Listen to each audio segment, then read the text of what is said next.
Okay, so January 24th on the Compete program, we are starting, or the main focus of today's session is this snatch conditioning piece, which is basically testing a 1 rep max under a really big amount of fatigue. Okay, so kind of like you would in a competition. We're now 3rd day on of training. You've done some really hard leg work on Monday, really hard core work yesterday, and upper body work. So the whole body's going to be feeling pretty fatigued, and we're going to see what you can hit on a snatch in this sort of competition setting. So you've got some build-up work to do to get in some good volume and some good technical work before we start lifting. And then the main workout is 8 minutes to do 60/48 calories of Echo Bike, and then the 1 rep max snatch in the remaining time. So you're looking at about 4 minutes or just under on the Echo Bike, and about 4 minutes to lift. So you can warm up obviously as much as you want using this, the build-up sets. You'll then need a little bit of break to sort of reset your barbell, and you can have the barbell set at your opening weight. You don't have to start with the barbell empty. That first set of Echo Bike calories, there's not really too much point in pushing that.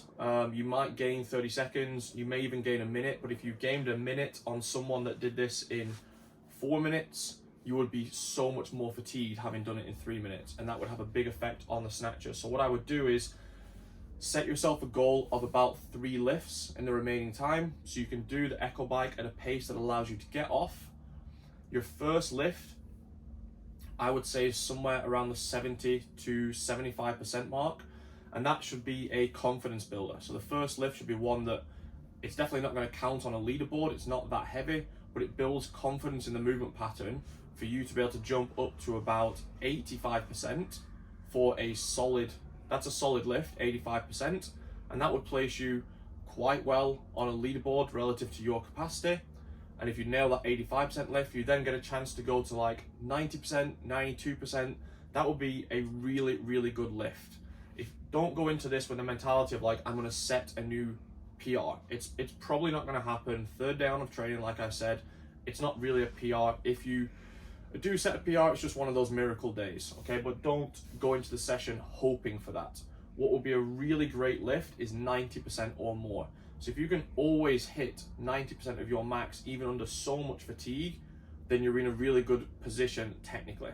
If you're missing those lifts, then we've still got a little bit of work to do to build up that bottom number so you can hit close enough to your max under any sort of situation. You'll get a 2-minute rest, and then you've got 4 minutes to do half the amount of bike calories and as many snatch as possible at this lighter weight.